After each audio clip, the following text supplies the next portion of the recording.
Dans cette courte vidéo, nous allons voir comment réagir à des événements et surtout quels sont les différents types d'événements qui sont disponibles et auxquels on peut réagir. On a plusieurs façons de préparer une réaction à un événement. La première, c'est qu'on peut utiliser les attributs d'événements des balises HTML. Ce sont des attributs qui commencent par on, on. Donc on a ici par exemple onChange. C'est l'attribut qui permet de déclencher quelque chose à chaque fois que l'élément est modifié. Donc ici, par exemple, on va appeler la fonction checkEmail, qui est une fonction qui sera définie par ailleurs.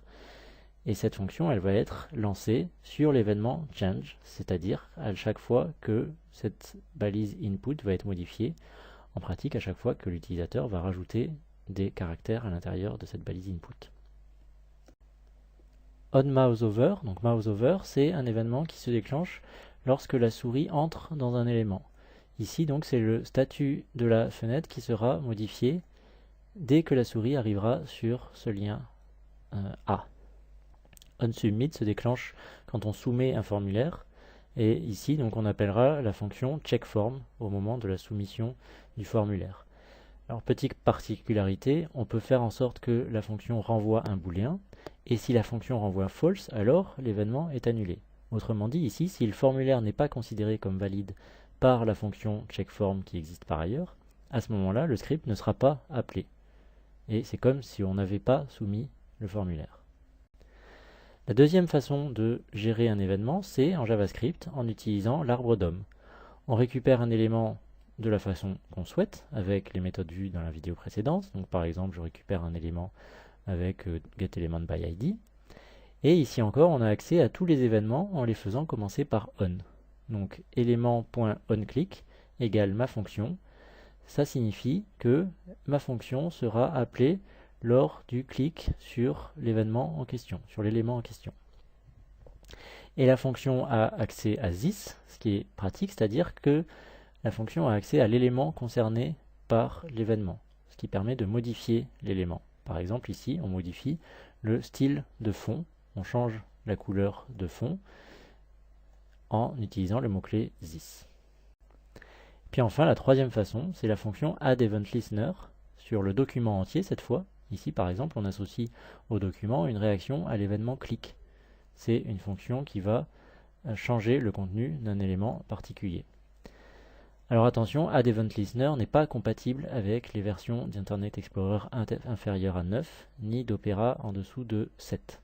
Alors, pour ces navigateurs, vous avez la fonction attachEvent qui fait en fait le même travail. Simplement, il faudra recoder la chose 2 fois si vous voulez être compatible avec ces navigateurs. Alors, quels sont les événements qui existent? Quels sont les événements auxquels on peut ajouter une fonction pour y réagir? On va le voir, vraiment toutes les actions et toutes les étapes du chargement d'une page sont des déclencheurs d'événements. Alors voici d'abord les événements souris, ici. Donc comme vous voyez, c'est très précis. Donc on a d'abord onClick. OnClick, c'est le clic sur un élément, probablement le plus utilisé. OnDoubleClick, c'est un double clic sur l'élément. OnMouseDown, c'est quand on appuie avec la souris. Donc c'est différent d'un clic, puisque pour le clic, il faut appuyer puis relâcher. Alors que OnMouseDown, ça se déclenche au moment où on appuie. OnMouseMove, c'est quand on déplace la souris au-dessus de l'élément. OnMouseOver, quand la souris arrive sur l'élément en venant de l'extérieur de l'élément. OnMouseOut, c'est quand la souris était sur l'élément et qu'elle en sort. Et puis OnMouseUp, c'est quand on relâche la souris sur l'élément. Alors, deux petites remarques pour que tout ça soit parfaitement clair. Je vous rappelle qu'un événement est associé à un élément précis. Donc, onClick, ça veut dire clic sur l'élément. Ça ne veut pas dire clic ailleurs. Donc, l'événement onClick, c'est appui-relâchement de la souris sur un élément. Et pourtant, ça ne correspond pas forcément à un élément onMouseDown suivi immédiatement d'un événement onMouseUp. Ce ne sont pas des événements redondants. Pourquoi? Parce que, tout simplement, on peut tout à fait appuyer sur la souris sur un élément, puis déplacer sa souris, puis relâcher, et puis recommencer dans l'autre sens. Là, on aura des événements down, up, down successifs, et pourtant, pas de clic. L'autre chose, c'est que certains événements, et en particulier onMouseMove, sont un peu délicats à manipuler.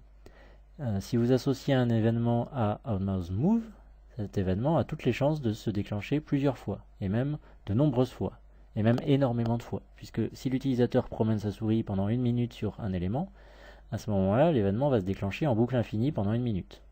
Donc attention bien sûr à manipuler avec précaution. Pour les événements clavier, c'est le même principe. On a on-key down quand on appuie sur une touche, on-key pressed c'est appui puis relâchement, on-key up c'est relâchement de la touche. Donc tout ce qu'on a vu jusqu'ici, ce sont des événements déclenchés par une action de l'utilisateur. Mais on a également des événements associés au processus de création ou de destruction de la page. En particulier, les plus utilisés, c'est onload, qui se déclenche lorsqu'un élément ou lorsqu'un document est chargé. On a onResize lorsque le document change de dimension, typiquement si l'utilisateur modifie la taille du navigateur. Et puis onUnload lorsque la page est fermée. Alors celle qui est particulièrement fréquemment utilisée, c'est onload, car souvent on se sert de cet événement pour générer des fonctions JavaScript qui dépendent de la page. Si vous souhaitez que votre fonction JavaScript agisse sur des éléments avant même que l'utilisateur ne voit la page, alors il faut la lancer sur l'événement onload, c'est-à-dire juste au moment où la page vient d'être chargée, juste au moment où vous avez accès aux éléments, mais avant que ça soit vraiment visible par l'utilisateur. Et enfin, je termine avec des événements qui sont spécifiques au formulaire. Alors on a onBlur lorsqu'un élément de formulaire perd le focus, onChange lorsque l'élément change, onFocus lorsque l'élément de formulaire prend le focus, c'est-à-dire qu'on clique sur l'élément avec une souris ou alors qu'on se déplace sur l'élément avec la tabulation, onReset lorsque le formulaire est réinitialisé, onSelect lorsqu'un texte est sélectionné, d'ailleurs on peut également récupérer le contenu de cette sélection, et puis enfin onSubmit qui est déclenché au moment où le formulaire est soumis, comme on l'a vu. Alors voilà qui conclut cette courte vidéo sur les événements. Bien sûr, ce n'est qu'avec un peu de pratique qu'on peut se familiariser avec tout ça et penser à ce qui est le plus pratique pour un besoin particulier.